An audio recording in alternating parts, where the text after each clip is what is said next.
नर्मदायै नमः प्रातः नर्मदायै नमो निशि नमस्ते नर्मदे देवी त्राहि मां भवसागरात्। नर्मदायै नमः प्रातः नर्मदायै नमो निशि नमस्ते नर्मदे देवी त्राहि मां भवसागरात्। मानव जीवन का ध्येय ईश्वर की प्राप्ति एवं जन्म मरण के चक्कर से मुक्ति प्राप्त करना होता है। संतों इनके लिए तप, योग, जप आदि अनेक साधन बताए हैं। मां नर्मदा भगवान शिव की साक्षात कृपा है। प्राचीन काल से इसके दोनों तटों पर देवी देवताओं, साधु संतों आदि ने तप किया। नर्मदा के उत्तर और दक्षिण तट पर आए हुए समस्त तीर्थ तपोभूमि है। नर्मदा परिक्रमा एक तपस्या है, कोई यात्रा नहीं। परिक्रमा के कदम कदम पर अनेक कष्टों का सामना करना पड़ता है। नर्मदा की परिक्रमा साधक के जीवन को गढ़ने की अमूल्य अवसर तथा ईश्वर अनुभूति का प्रबल साधन है।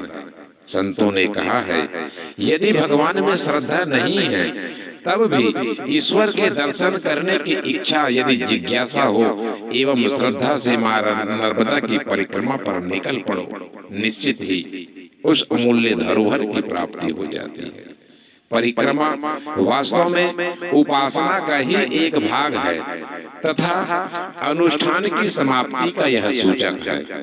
प्रायः देखा जाता है सभी मंदिरों देवालयों में आरती पूजन स्तुति वंदन कर लेने के पश्चात ही परिक्रमा की जाती है।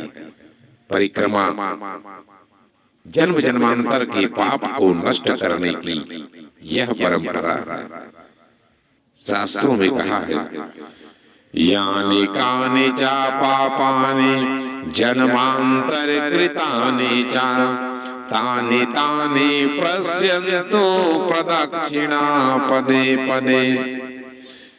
भारत की सभी नदियों में श्रेष्ठ नदियां गंगा नदी, यमुना जी, गोदावरी, सरस्वती, नर्मदा, सिंधु और कावेरी को अति प्राचीन एवं पवित्र माना गया है। लेकिन परिक्रमा का विधान केवल नर्मदा नदी की ही की जाती है। यह इसकी विशिष्टता की सूचक है। माता पिता, देव मंदिर, यज्ञ भूमि, तीर्थ क्षेत्र, ग्राम, नगर आदि की परिक्रमाओं का विधान शास्त्रों में है, किंतु नर्मदा की परिक्रमा सबसे विकट एवं सबसे बड़ी परिक्रमा मानी जाती है। मनुष्य की सभी प्रकार की सहन शक्ति इसमें कसौटी पर कसी जाती है। निकल पड़ते हैं एक श्रद्धा और विश्वास के साथ, पूर्ण समर्पण के साथ, तो निश्चित ही मां रेवा नर्मदा उन भक्तों पर विशेष अनुग्रह करती है, विशेष कृपा करती है।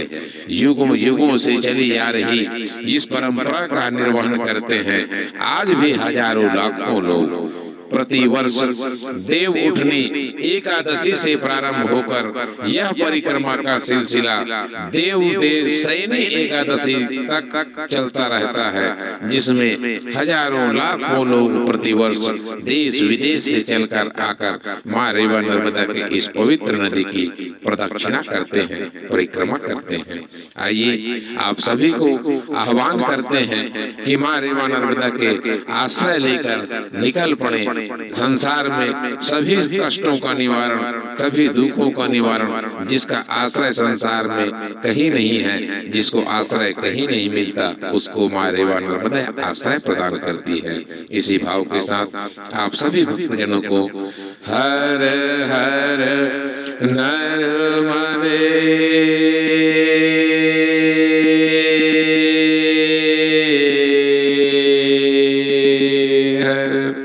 नमः पार्वती पते हर हर महादेव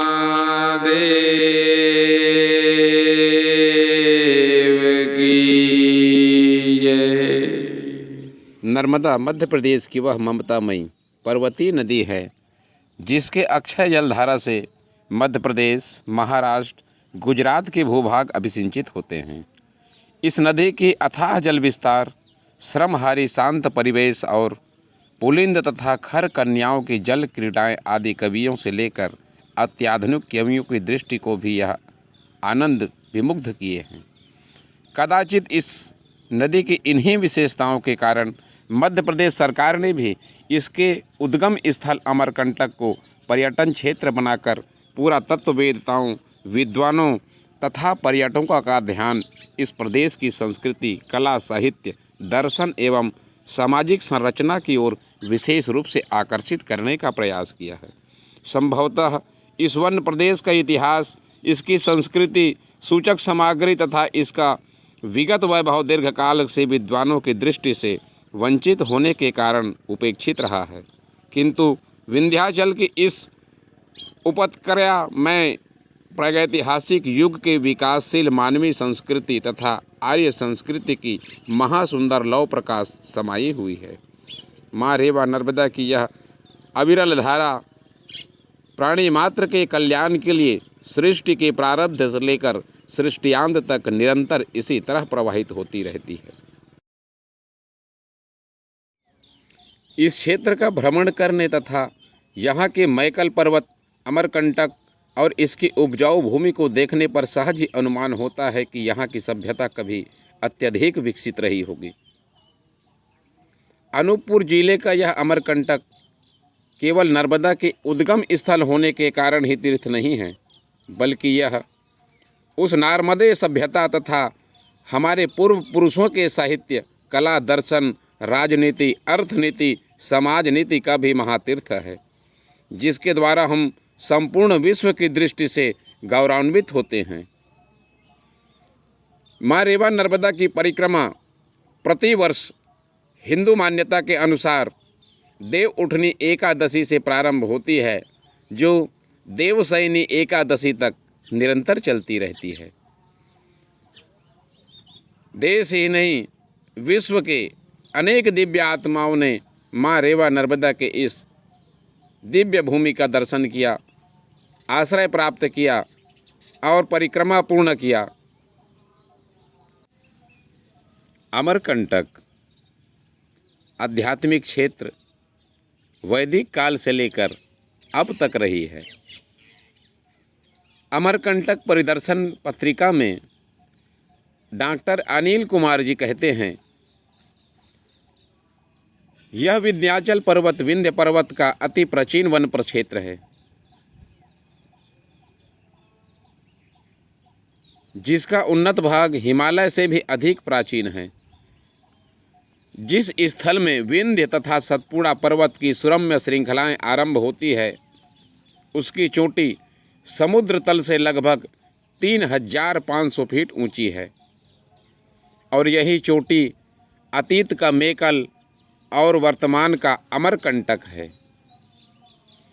अमरकंटक की सघन वन कानन, कलकल निनाद से मुखरित नदी की धाराएं, चांदी के नुपुर से क्षण क्षण में झुमझुमाते नर्मदा के जलप्रपात, अप्सराओं की बिखरी लटाओं सी काली घटाएं, क्षितिज के नत नयनों में मादकता की इंद्रधनु सी रंगत, मलय चुंबकी पवन की सरसता से डूबे असंख्य पक्षियों के सांगीतिक स्वर, मन की सारी भावनाओं को समेटकर उस अज्ञात लोक में पहुंचा देते हैं जहां केवल आनंद ही आनंद की अनुभूति होती है।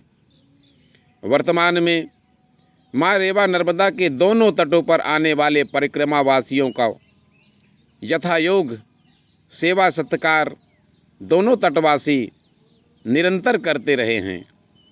आज यह गौरव का विषय है कि देश और समाज को अपनी संस्कृति और सभ्यता की ओर आकर्षित कर रही माँ रेवा नर्मदा का यह पावन तट आस्था और श्रद्धा का केंद्र बिंदु रहा है।